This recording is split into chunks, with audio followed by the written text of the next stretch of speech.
N7 Day is widely regarded by both fans and creators as Mass Effect Day. Taking place on November 7th and inspired by the N7 logo worn by playable main character Commander Shepard, every year Bioware celebrates N7 Day with the fans, even if it is nothing more than just an acknowledgement of the day. It creates a bridge between fans and creators, as well as reinforces the idea that the creators care just as much about the game as the fans do. This year, November 7, 2020, Bioware made an announcement that has been long awaited by fans. The original Mass Effect trilogy, released between the years 2007 and 2012, is getting a remastered release. Bioware states in their original announcement, "Our goal was not to remake or reimagine the original games, but to modernize the experience so that fans and new players can experience the original work in its best possible form." It's a promise that the only change to the games won't simply be better graphics, nor will the game be a complete departure from the original storyline. It promises to retain the integrity of the original trilogy, while the key word I think is to modernize the game. 2017 saw the release of yet another addition to the Mass Effect canon, Mass Effect Andromeda, a piece taking place in the same creative universe as the original trilogy, but with a separate main cast of characters and a storyline based a little less around galactic war and more about exploration. Though the game is received with mixed reviews, it gives a little bit of insight into what a more modern release from Bioware could look like. In this video, I like to talk about what I personally would like to see in the Mass Effect remaster. I'm not going to get into this too much because that is a whole separate video. This is one of the biggest changes I want made, but also think it probably won't happen. I don't know anyone who actually liked the original ending. It was a phenomenal story up until the last 15 minutes, but based on Bioware's statements, it doesn't sound like they are planning to make any major changes to the story, so I'm not holding my breath, but it needs to be said. This is a given. It's been 13 years since the first game came out. We've made progress in graphics since then. However, I'm not really hung up on the idea of a super realistic looking game. I think the original trilogy had a very charming aesthetic to it that was kind of sacrificed in Andromeda. I really like the blue glare that came off of nearly every light source in the original trilogy. Andromeda made some beautiful alien worlds, but as far as being inside of buildings, everything felt very plain and sterile looking. It didn't carry the same charm. And so I really hope in this remaster they keep some of the original aesthetic, even if it isn't photorealistic at times.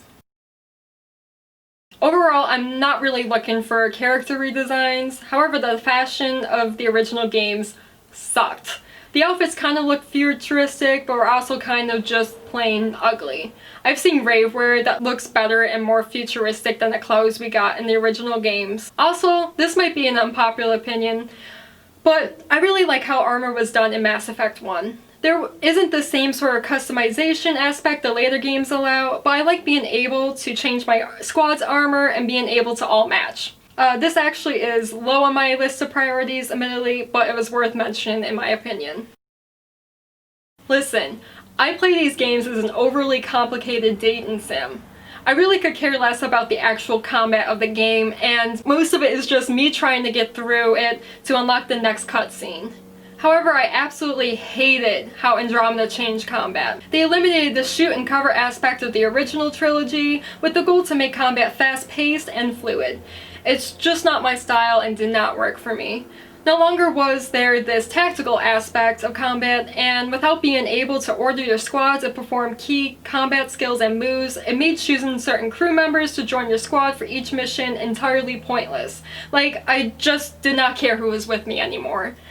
I don't know which of the three games I prefer most when it comes to combat style. Each has their ups and downs, but please, I don't want to see another one like Andromeda.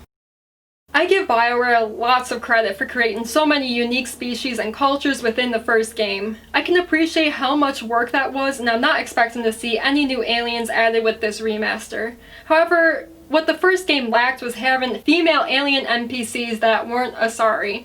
How many female aliens that weren't Asari did we see in the first game? Tally. That's it. That's the whole list. Mass Effect 3 saw some progress by adding in female Krogan character Eve and in the Omega DLC introducing the first female Turian. So it happened. We had to wait for it, but it happened. But now we have the opportunity to retcon that. There are so many random alien NPCs just hanging around the Citadel and other alien planets, and some of those could be female.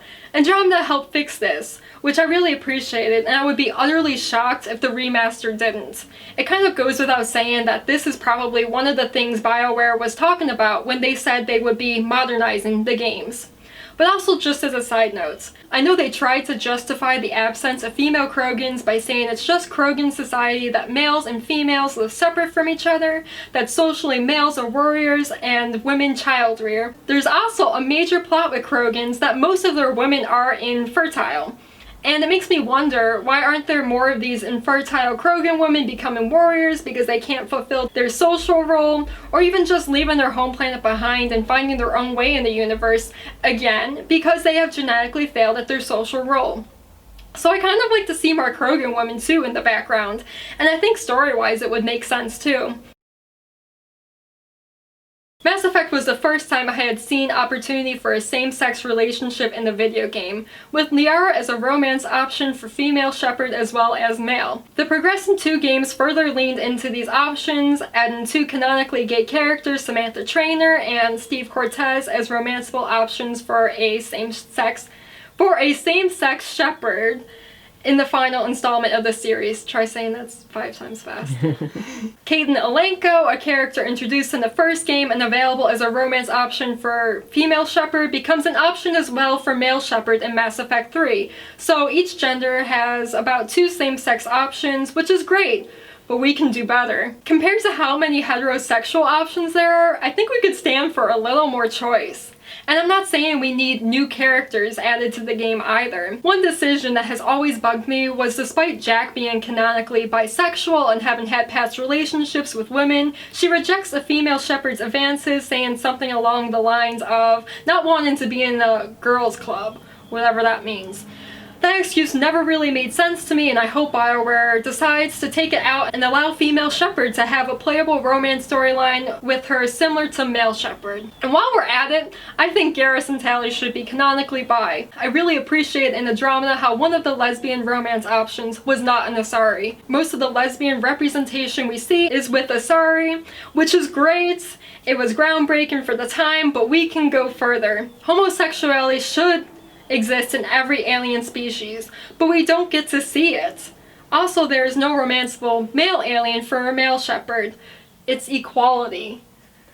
And I'd argue Garrison Talley already loves Shepard, despite their gender. Of course, dialogue changes slightly depending on which gender Shepard is, but a lot of the feelings remain the same.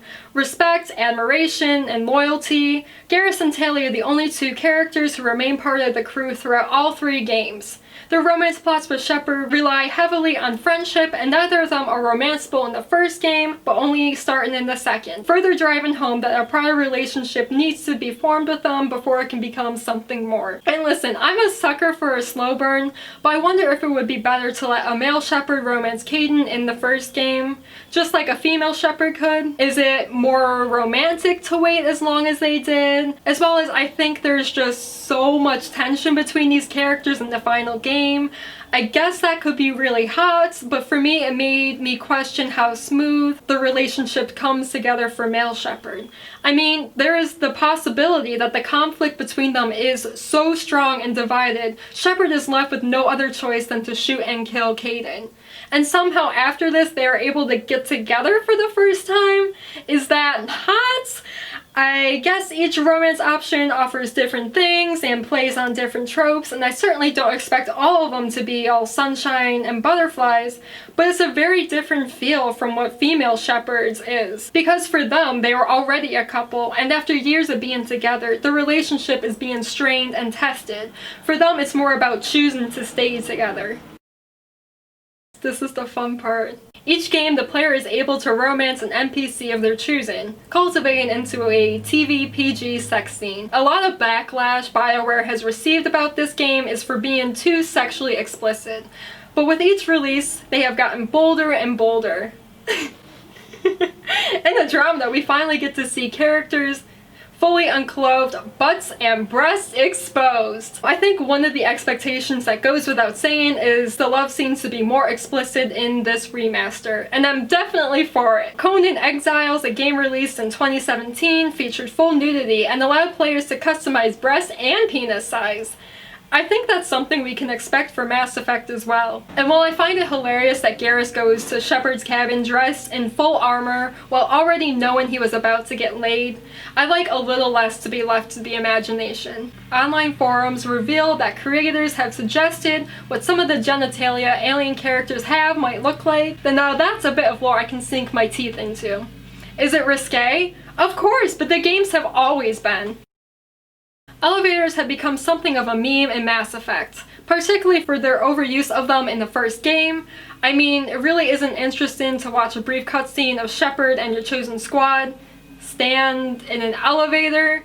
Writers made use of this time to add banter between your crewmates, which can be slightly entertaining, as well as have newsreels piped in. These newsreels react to choices the player has made, as well as given some minuscule world building, which, I don't know, is sacrificing the Alcor rendition of Hamlet worth it to get rid of this tedious bit of gameplay? I don't know. I really don't know, and I have a lot of conflicting feelings on it. I didn't hate use of the Mako in Mass Effect 1. However, I didn't exactly miss it in the following two games when they decided to no longer use it. It gave players a chance to explore long stretches of terrain on planets and gave the upper hand when accidentally riding right into a Thresher Maw's grounds. The latter, I think, is more important. Without having to actively struggle and maybe die a few times at the hands of a Thresher Maw, would that scene in Mass Effect 3 on Tuchanka when the Thresher Maw breaches from the ground and single-handedly takes down a Reaper be as badass and meaningful as it actually was? I mean, these large sandworms, because it isn't a space opera without sandworms, have been the enemy of humans and aliens alike for centuries, and for one intense moment they became our allies to defeat a mutual enemy, and without even being asked. Of course, we fight a Thresher Maw on foot in Mass Effect 2 alongside grunts as a rite of passage for Krogans. But it just makes me wonder. On the flip side, I absolutely hated the game mechanic of the Nomad, essentially the same type of vehicle as the Mako in Andromeda. It was utterly pointless and a real pain in the ass to maneuver on planets. It was literally one of my least favorite things about the game and part of the reason I still haven't finished it 3 years later. This is the only scene-specific change I am hoping for, and for such a tiny detail, it's always grated on me. If playing as male Shepard and choosing to romance Tali, she eventually gives Shepard a framed photograph of her without her suit on. It's not a sexual photo. She's definitely wearing clothes and the focus is on her face, but the significance of the moment is prior to this, Shepard has never seen what Tali looks like. This scene, at best, confused me. How did she have this picture taken when Quarians can't take their suits off without risking death? And she's also pictured to be outside in sunlight. At worst, it reveals poor character design. The photo in question is a stock photo of a woman slightly photoshopped into looking like a low-budget Star Trek alien. It's entirely unimaginative, especially compared to concept art as well as fan art of Zero Suit Tali. It was disappointing and I think even entirely unnecessary. I would hope they at least redesign her in the remaster, but even better, I think this scene should be removed, or at least they never show us what the photograph looks like. The mystery of her appearance is part of her character, and the empathy and love we feel towards her should not be dictated by whether or not she is attractive. Mass Effect is the game that got me into gaming. It showed me how palatable the video game medium is for storytelling, with lengthy and theatrical cutscenes, decisions that changed the course of the game, and more lore than I could ever care to read about. The original trilogy is always going to have a special place in my heart. Ultimately, I feel optimistic about this remaster. I know all of my expectations will not be met, but I trust the team that has been working on it, and if it's a huge flop, I still have the original games I can play. Be sure to comment below with anything you are hoping to see in this upcoming remaster, or anything you definitely don't want to see. Inspired by the N7 logo worn by playable main character Commander Shepard. Commander Shepard. That's the end of the sentence. Doesn't go on there. What's that? I was reading the script, like, yeah, if you really, wanna the say alien that way. you want to see the aliens' dicks. Do the girl aliens have titties? I want, like, my you know, like the picture, I can't think of what it's called. thumbnail? The thumbnail. I want it to be like Alien Wang. I'd like to see it.